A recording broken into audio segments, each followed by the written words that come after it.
नमस्कार welcome to my channel. ये आम गंगोत्री पहुँची गलु धाम। फाइनाली आम गंगोत्री पहुँची गलु ना।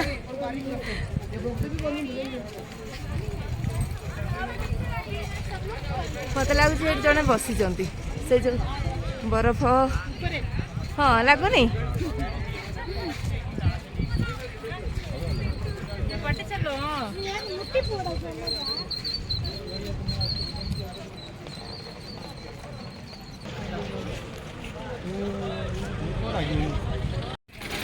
सेठी अनेक दुकान रही आपण किसी किणी आणतु कहीं लोक मैंने बहुत परिश्रम कर चलुँच हार्ड लाइफ तांकर आम भली सफ्ट लाइफ तांकर नुह बहुत कष्ट सहूँ जिनपतर बुएबा सहज नुह।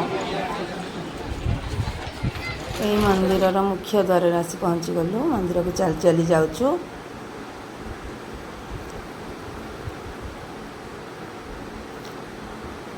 मंदिर एमती बाहर पटू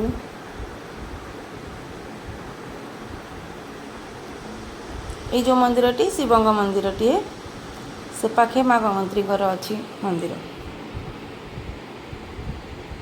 मंदिर भीतर को तो अलाउ नहीं मोबाइल बाहर जहाँ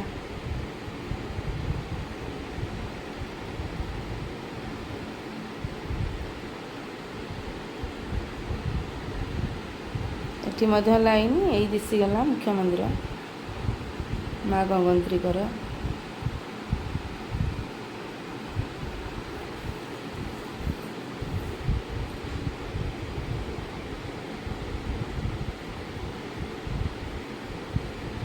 बहुत सुंदर जगह पाखरे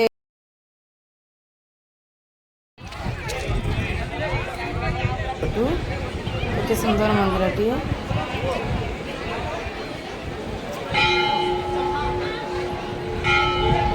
एपट साइड अच्छी गंगोत्री गंगा नदी आम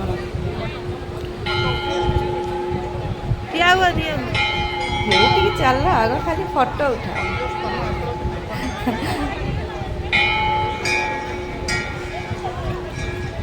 सुंदर मंदिर देखते पाखक तो ये भी गोटे अच्छी फोटो पॉइंट।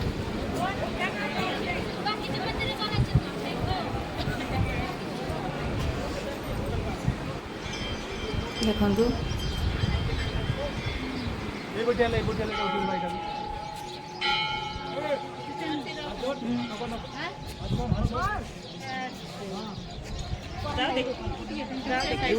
ओह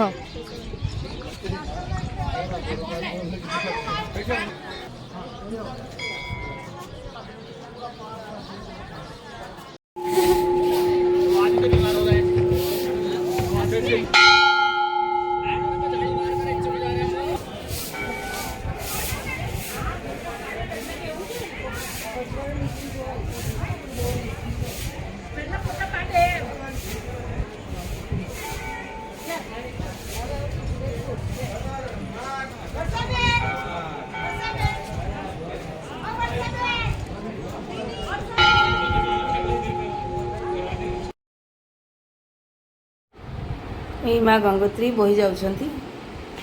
एटा स्नान घाट।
वीडियो कर दो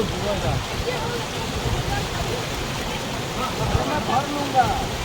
जय गंगा मैया।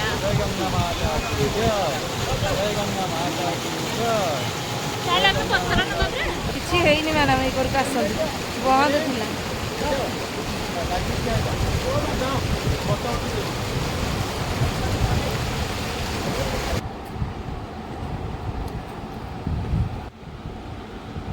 ଏଇ ଦେଖନ୍ତୁ ଭାଗୀରଥୀ ବହି ଯାଉଛି, ଗଙ୍ଗୋତ୍ରୀ।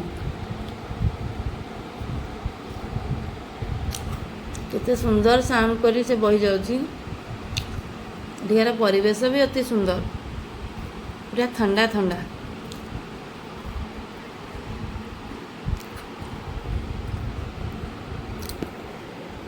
ଆମେ ଗୋମୁଖ ଯାଇପାରିଲୁନି କାହିଁକିନା ବୟସ୍କ ଲୋକ ସାଥିରେ ଥିଲେ ଏବଂ ଗୋମୁଖ ଯିବା ମଧ୍ୟ ଏତେ ସହଜ ନୁହଁ। ତେଣୁ ମା ଗଙ୍ଗୋତ୍ରୀଙ୍କର ଦର୍ଶନ ଏଇଠୁ ସାରି ଆମେ ଫେରିବାକୁ ନିଷ୍ପତ୍ତି ନେଇଥିଲୁ। ସନ୍ଧ୍ୟା ପୂର୍ବରୁ ବି ଆମକୁ ଘାଟି ପାର ହେଇ ଚାଲି ଆସିବାର ଥିଲା। ଦେଖନ୍ତୁ କେତେ ସୁନ୍ଦର, ଏଇ ଯେଉଁ ପଥର ଗୁଡ଼ିକ ଏଠି ଦିଶୁଛି ନା, ଏଗୁଡ଼ାକ ମେଞ୍ଚାଟେ ତ ନେଇ ଆସିବାକୁ ଇଚ୍ଛା ହେଉଥିଲା, ହେଲେ ଆଣିପାରିଲୁନି। ଛୋଟ ଛୋଟ ନେଇ ଆସିଥିଲୁ କିଛି। ଛୋଟ ଛୁଆ ପାଲଟି ଯାଇଥିଲୁ, 5-10 ବର୍ଷର ଛୋଟ ଛୁଆ। ପଥର ଗୋଟେଇ ଆଣିଥିଲୁ। ମନେ ପଡ଼ିଗଲା ଆମର ପିଲାଦିନର ସ୍ମୃତି। ଏମିତି ମା ଭାଗୀରଥୀ ସେଆଡ଼ୁ ବହି ଆସୁଛନ୍ତି। କେତେ ସୁନ୍ଦର ଦିଶୁଛି ଏଇ ଶିବ ମନ୍ଦିର। ଆଉ ମୁଁ ରଖିଦଉଛି।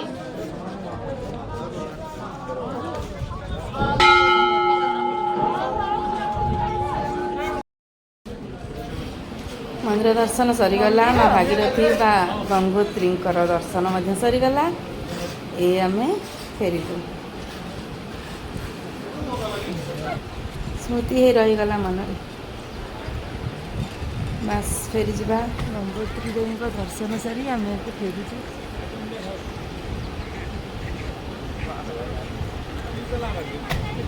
ବାଏ ବାଏ ମା ଗଙ୍ଗୋତ୍ରୀ, ପ୍ରଣାମ।